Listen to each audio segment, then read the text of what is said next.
దోస్తులందరికీ నమస్తే. ఈ గుడి మీరు చూసారా? చూడకపోతే చూడాల్సిన గుడి ఇది అయితే.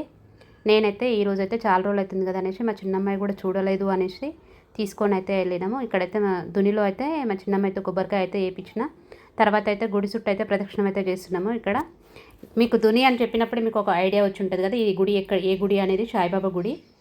ఇది గుడి ఎక్కడ ఉంటుంది అంటే సాగర్ హైవే రోడ్లో బ్రాహ్మణపల్లి రూట్లో లోపలికైతే 1 కిలోమీటర్ లోపలికైతే ఉంటుంది సాయిబాబా గుడి. ఇక్కడ వచ్చేసి వినాయకుడు, దత్తాత్రేయ స్వామి, సాయిబాబా ఉంటుంది. ఇక్కడైతే నేనైతే దత్తాత్రేయ కాడ అగరబత్తీలు అయితే ముట్టిస్తున్నాను. గుడి మొత్తం ప్రదక్షిణం అయితే చేసుకున్నాము. దునికాడ ప్రదక్షిణం చేసుకొని అందులో కొబ్బరికాయ వేసిన తర్వాత మా అమ్మ వేసింది. తర్వాత వచ్చేసి సాయిబాబా గుడి దగ్గరికి అయితే మేమైతే వచ్చి ప్రదక్షిణం చేసుకున్న తర్వాత పాదాల దగ్గర నమస్కరించుకున్న తర్వాత తీర్థప్రసాదాలు అయితే తీసుకున్నాము. ఇక్కడ అన్నప్రసాదం కూడా జరుగుతున్నది. గురువారం కదా, అందుకోసం అన్నప్రసాదం కూడా ఉన్నది. ప్రతి గుడి దగ్గర కూడా ఉంటుంది కదా, ఇక్కడ కూడా అలాగే ఉన్నది. జనాలు చూసారా ఎలా ఉన్నారో, ఇంత దూరం వచ్చినాం కదా అని ప్రసాదం అయితే తీసుకున్నాము. చాలా బాగుంది గుడి అయితే, మీరు కూడా విజిట్ చేయొచ్చు.